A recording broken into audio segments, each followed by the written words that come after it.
Hello everyone, welcome to exam cracker. मैं भारतीय राज्य व्यवस्था एवं संविधान पर सीरीज चला रही हूँ। आज जिसका लेक्चर नंबर 7 है, जो बेसिक से लेकर एडवांस है।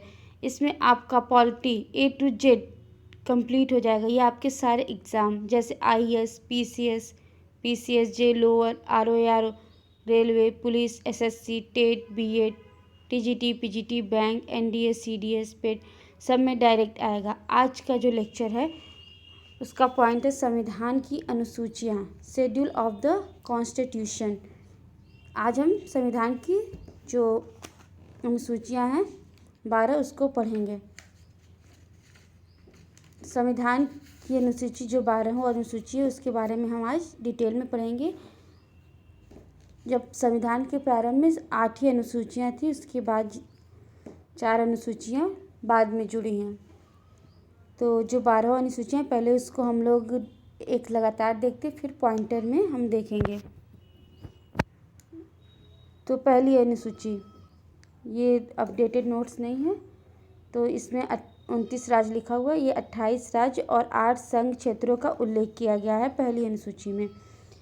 तो ये ज़्यादा नहीं पूछता है, सेकेंड अनुसूची पूछती है कि क्या है। तो सेकेंड में इसमें भारतीय राज्य व्यवस्था के विभिन्न पदाधिकारियों, राष्ट्रपति, राज्यपाल, लोकसभा के अध्यक्ष और उपाध्यक्ष, राज्यसभा के सभापति और उपसभापति, विधानसभा के अध्यक्ष और उपाध्यक्ष, विधान परिषद के सभापति और उपसभापति, उच्चतम न्यायालय और उच्च न्यायालयों के न्यायाधीशों और भारत के नियंत्रक एवं महान लेखा परीक्षक आदि को प्राप्त होने वाले वेतन, भत्ते और पेंशन।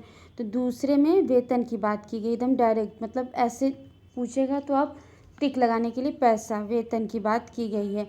और तीसरे में पहले वेतन मिलेंगे, फिर उसके बाद शपथ। तो तीसरी अनुसूची में शपथ की बात की गई है।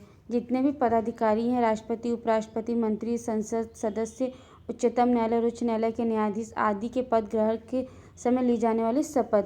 दूसरे में वेतन, तीसरे में शपथ की बात की गई है, ये याद कर लीजिएगा आप लोग। चौथी अनुसूची में जो विभिन्न राज्यों तथा संघीय क्षेत्रों का राज्यसभा में प्रतिनिधित्व, चौथे में राज्यसभा में प्रतिनिधित्व। पांचवी अनुसूची में जो है अनुसूचित जाति और अनुसूचित जनजाति, SC/ST के जो प्रशासनक और नियंत्रण, SC/ST का जो क्षेत्र है उस पर प्रशासन और नियंत्रण के बारे में पांचवी में। और छठी में यह है असम, मेघालय, त्रिपुरा और मिजोरम के जनजाति क्षेत्रों के प्रशासन के बारे में। तो ATMM करके आप इसको याद कर सकते हैं। असम हो गया, त्रिपुरा, मेघालय, मिजोरम के प्रशासन के बारे में। लेकिन ये पांचवी और छठी में आगे पीछे करके पूछता है। पहले SC/ST क्षेत्र के प्रशासन के बारे में और फिर स्पेसिफिक एरिया के बारे में छठी में है। सातवें में संघ, स से संघ, संघ सूची जिसमें 97 विषय हैं, राज्य सूची 66 विषय और समवर्ती सूची जिसमें 47 विषय हैं कि विषयों का उल्लेख किया गया।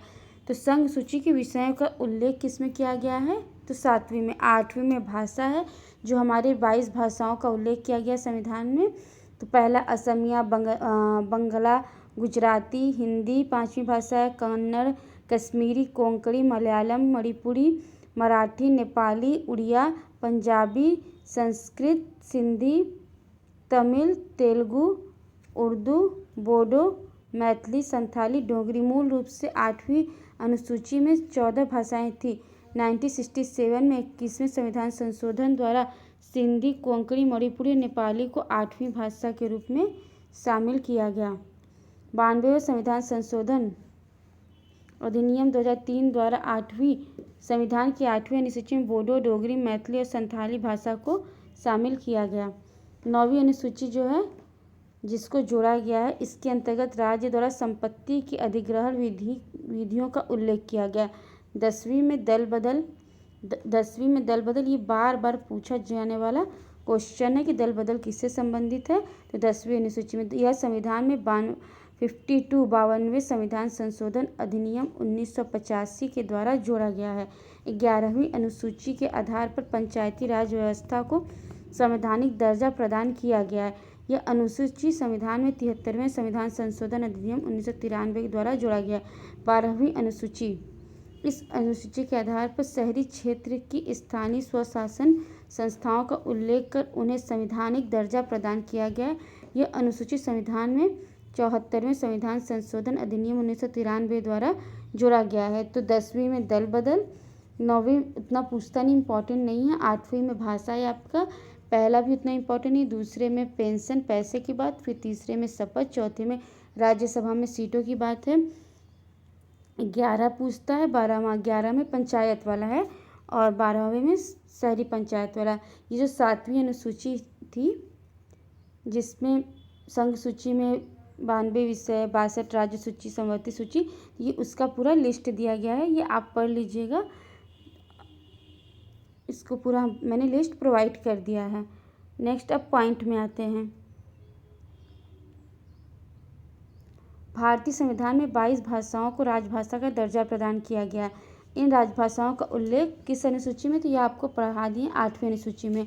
भारतीय संविधान की 8वीं अनुसूची का संबंध किससे है, भाषाओं से हैं। जो 8वीं अनुसूची भाषा से।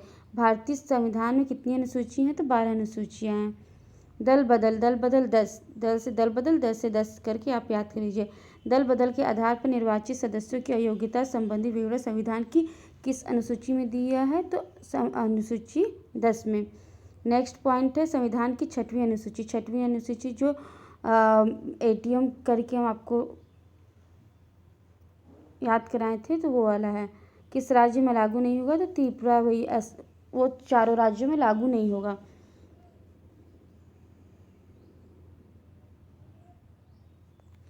नेक्स्ट पॉइंट, भारतीय संविधान की 12वीं अनुसूची में किसका जिक्र है, नगर पालिकाओं के अधिकार संबंधित प्रावधान है।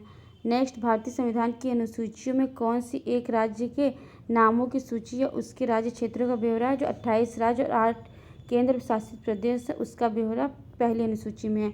नेक्स्ट, यदि भारत संघ को एक नए राज्य का सृजन करना हो तो संविधान अनुसूचियों में से किस एक का अवश्य संशोधन किया जाना है, तो पहला अनुसूची, क्योंकि उसी में भारतीय राज्य और संघ का जिक्र किया गया है। नेक्स्ट है भारत के संविधान की किस अनुसूची में विभिन्न राज्यों में अनुसूचित क्षेत्रों के प्रशासन और नियंत्रण के लिए विशेष उपबंध है, तो 5वीं। नेक्स्ट, संविधान की अनुसूची में कौन दल बदल, तो दल बदल 10वीं।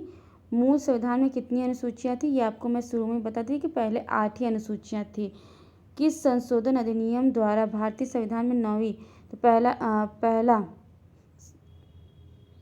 संविधान संशोधन अधिनियम द्वारा भारतीय संविधान में 9वीं अनुसूची जोड़ी गई। नेक्स्ट, संविधान की दूसरी अनुसूची का संबंध किससे है, तो महत्वपूर्ण पदाधिकारियों के वेतन। दूसरा वेतन और तीसरा शपथ है।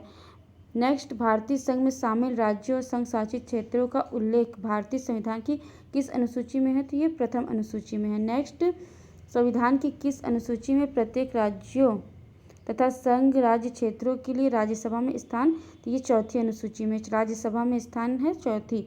नेक्स्ट, शिक्षा संस्थानों में अनुसूचित जातियों, अनुसूचित जनजातियों के पक्ष में संस्थानों में आरक्षण का उपबंध 15(4) आर्टिकल पूछ लिया, तो 15(4) में शिक्षा संस्थानों में SC ST को आरक्षण की व्यवस्था की गई है। तो आज का लेक्चर यहीं कंप्लीट होता है। Thank you for watching our video. Please like, comment and subscribe our YouTube channel exam cracker NS and press the bell icon.